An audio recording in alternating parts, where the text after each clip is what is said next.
Merci Madame la Présidente. J'ai effectivement d'abord beaucoup de mal avec le discours de Madame Darras. Entendre dans cet hémicycle qu'il y a une extrémisation des loyalistes, peut-être parce que hier ils ont fait un défilé avec des drapeaux bleu, blanc, rouge. C'est ça l'extrémisation dont Madame Darras parle. Moi j'aimerais lui rappeler tous les dispositifs qui ont été mis en place. Tous les dispositifs qui ont été mis en place, que ce soit à la province sud, que ce soit dans les autres provinces également, que ce soit au gouvernement depuis 30 ans, pour permettre aux jeunes de s'insérer, pour leur offrir un avenir, pour leur permettre de sortir du pays, pour les former, pour les insérer. Certes, les choses ne sont pas parfaites, mais quels que soient les bords politiques, de nombreux dispositifs ont été mis en place.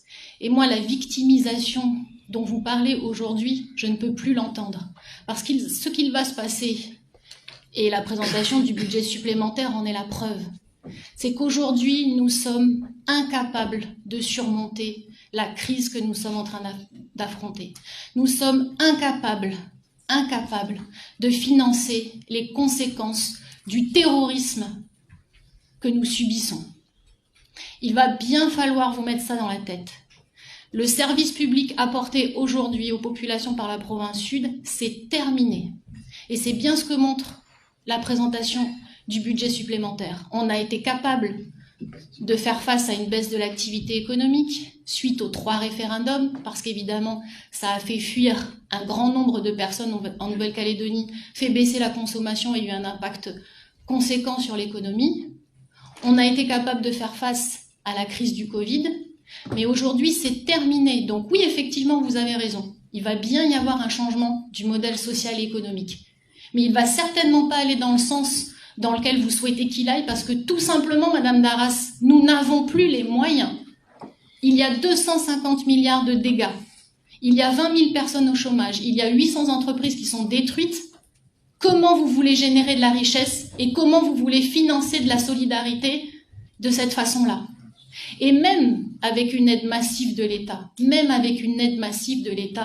le modèle social va évoluer.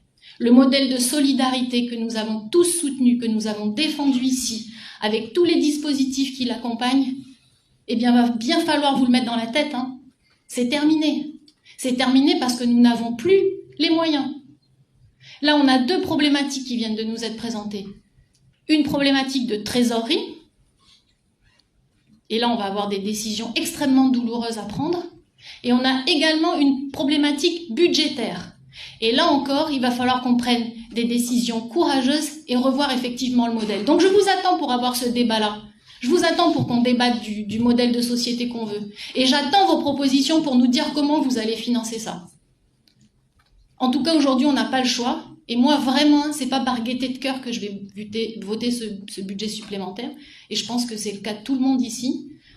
On va le voter parce qu'on le subit et qu'on n'a pas le choix et qu'on est obligé de faire en sorte de pouvoir continuer d'avancer, de préserver quand même ce qu'on peut encore préserver.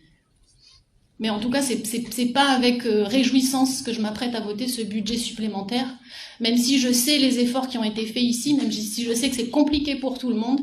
Et je pense que la moindre des choses aujourd'hui de la part de certains, ça serait de soutenir le budget qui est proposé. Merci Madame Chenier. Madame Boufnac. Merci Madame la Présidente. Je voudrais d'abord féliciter notre collectivité dans un contexte chaotique et de désastre créé par le saccage en règle de la Nouvelle-Calédonie, d'être capable effectivement de proposer aujourd'hui ce budget